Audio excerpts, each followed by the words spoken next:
What's up guys, my name's Brandon and the iPhone 12s will be here before we know it. And before you go rush to buy the most expensive or the least expensive iPhone, I wanted to take a deep dive and compare all four of the new iPhone 12 models in this video. And this year is the first time I think that there's actually a big difference between the iPhone 12 Pro, the Pro Max, and the regular iPhone 12 and 12 mini. So there's a lot to talk about in this video. Let's go ahead and jump into it. And let's start off with the price, because that's probably going to be one of the most important factors you take into consideration before buying a new iPhone this year. So the iPhone 12 starts at $829 for 64 gigabytes. The iPhone 12 mini starts at $729 for 64 gigabytes. The iPhone 12 Pro starts at $999 for 128, and the iPhone 12 Pro Max starts at $1099 for 128. Now, for some reason, Apple is still sticking with 64 gigabytes as the base storage for the 12 and 12 mini, which in my opinion is just not worth it. I mean, you could pay $50 more to get double the storage. So I would highly recommend if you get a 12 or a 12 mini to go for the 128 gigabyte because it's just $50 more for double the storage. That is a great investment, and I think everybody watching this video should do that. Now, there is also a $30 discount if you buy these phones and activate through your carrier, and Apple actually advertised these prices, which is kind of sketchy. I mean, they did talk with Verizon a lot during the event, but they advertised these phones as like starting at $699, which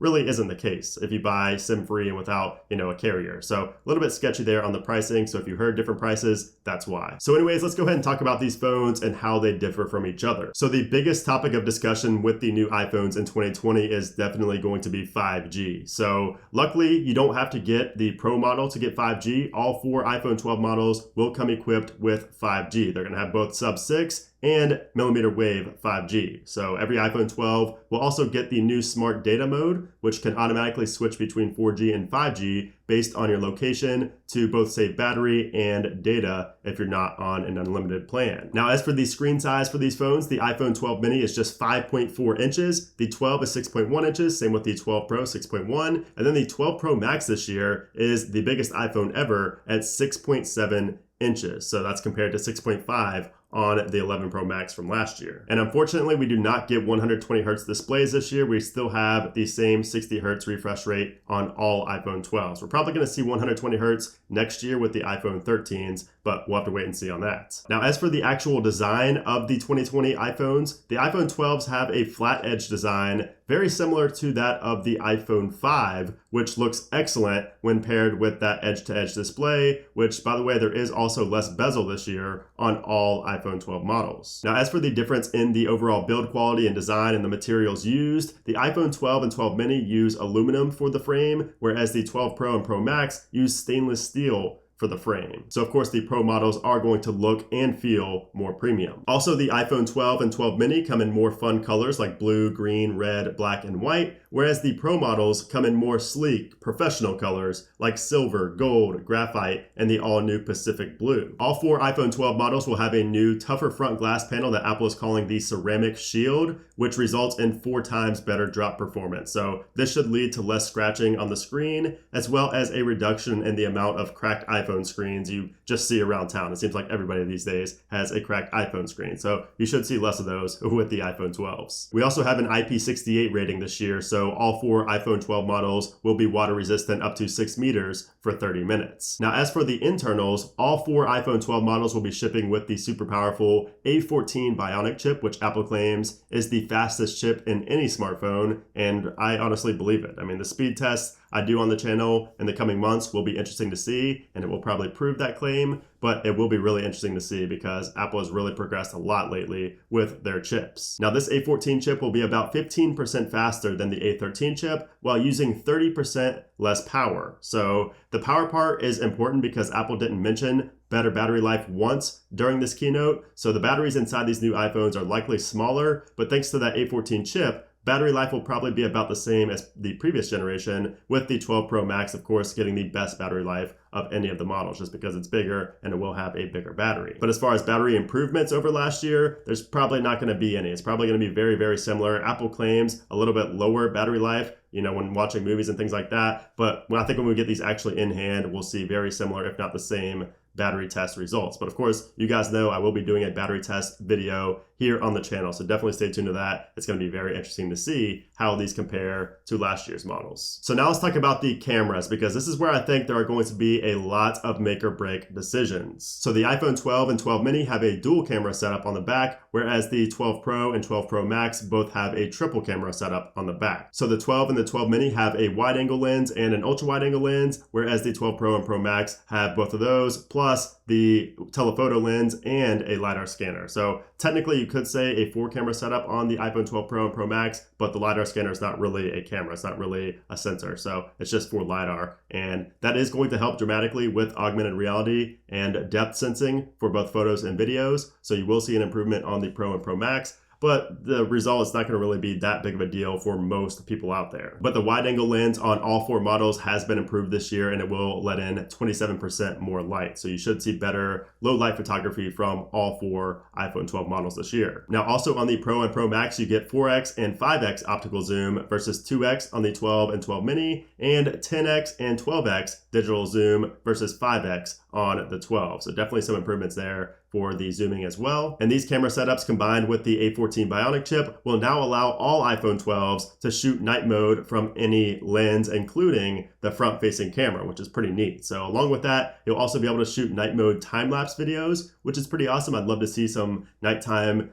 time-lapse videos of like the stars or like a shooting star or something like that. I can actually see that being pretty cool and pretty useful as well. Now here's a big difference between the iPhone 12 and the iPhone 12 Pro, and this is definitely one of the reasons that the iPhone 12 Pro gets that Pro name. So the 12 Pro and Pro Max will be the first smartphones ever to allow shooting and editing video in 4K Dolby Vision HDR at 60 FPS. And this will also be 10-bit video. So you already know that the colors are going to be just absolutely stunning with the video taken on the Pro and Pro Max. So Apple also says that you'll get even better video stabilization for cinema grade productions. And you'll also be able to shoot photos in what Apple is calling Pro RAW format, which is essentially just a glorified version of shooting RAW, like on a DSLR or a mirrorless camera. This is going to allow you to fine tune things like the white balance, the exposure, the clarity, the colors, and things like that. And the good thing is that it's combined with Smart HDR and Deep Fusion as well. So you're going to really be able to take control of these photos, and I can already tell they're just going to look amazing. And by the way, all 4 iPhone 12 models will get Smart HDR 3, so the 3rd generation of Smart HDR, which will lead to better photos, better detail, especially when it comes to lighting, like shadows and overexposed shots. It helps balance that for a great result. So yeah, the Pro cameras, especially the Pro Max, are a nice step up from the 12 and the 12 mini this year. And the Pro Max is even a nice improvement over the 12 Pro this year with a 47% larger sensor. And Apple says that the low light performance of the Pro Max will see an 87% improvement, which is just nuts. That's a massive improvement in low light photography. You also get a 12x digital zoom versus the 10x on the Pro, and you also get an added focal length distance. So again, a lot of small things with the camera that a lot of people probably are not going to care as much about. So that leads to the point of this video: which one should you buy? And like I mentioned earlier, this is the first year where I feel like the Pro models are actually intended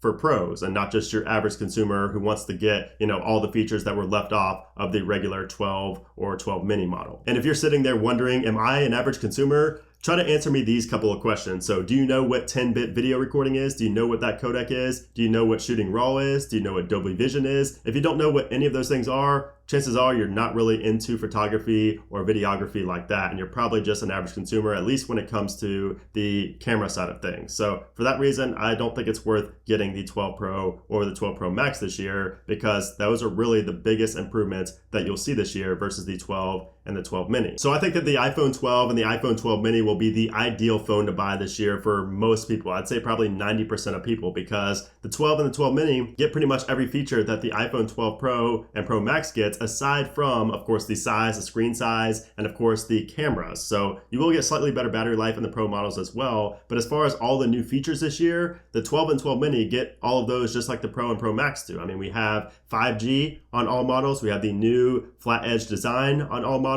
We have Smart HDR3 on all models. We have the A14 chip on all models. We have the OLED screens, of course, on all models. So the same screen on all 4 models, which has definitely not been the case in previous years. We have, improved cameras cameras, even on the 12 and the 12 mini, you're going to see better low light performance and things like that. So really, again, it comes down to, are you really big into photography and videography or not? If you're not super into it, if you're not going to be shooting like short films and things like that, then the 12 and the 12 mini will definitely be the one for you. And it's going to be a nice improvement even over the 11 and 11 Pro and 11 Pro Max. You're going to see an improvement this year with the 12 and the 12 mini. Now, of course, there are always going to be people out there who just want the biggest and the best iPhone every single year. So of course, go for the 12 Pro Max, if that's you. So not everybody has the budget for that. Not everybody budgets out, that much money for a phone every year. So it just depends on you and your situation. Of course, what you favor in a phone, what you like the most in a phone. There are a lot of variables. And if you're wondering if you should upgrade from a certain phone or not, like the 11 or the 10S or 10R or maybe an older phone as well, I will have more videos coming on that as well to go into a little bit more depth as to should you upgrade from this phone or not. But I will say right now, if you have an 11, 11 Pro or 11 Pro Max, I do not think it's worth updating this year. I don't think it's worth upgrading. I think that next year will be the big upgrade for you guys with 120 hertz displays. But again, it's all personal preference. It all comes down to you and your specific location. I'm just trying to lay out everything and give you guys my opinion right here. Now, as far as when you can get your hands on these new iPhone 12 models, and me as well, I'm getting them at the same time as you guys. Unfortunately, Apple does not send me anything for review, but the iPhone 12 and 12 Pro will be up for pre-order on Friday, October 16th, and will ship on the following Friday on October 23rd. And then the iPhone 12 mini and the iPhone 12 Pro Max will be up for pre-order on November 6th and will ship on November 13th. So of course, I will be pre-ordering all 4 models, at least 4 different iPhones. So if you guys want to see maybe a live stream of me, actually ordering these, pre-ordering these when it goes live on Friday, let me know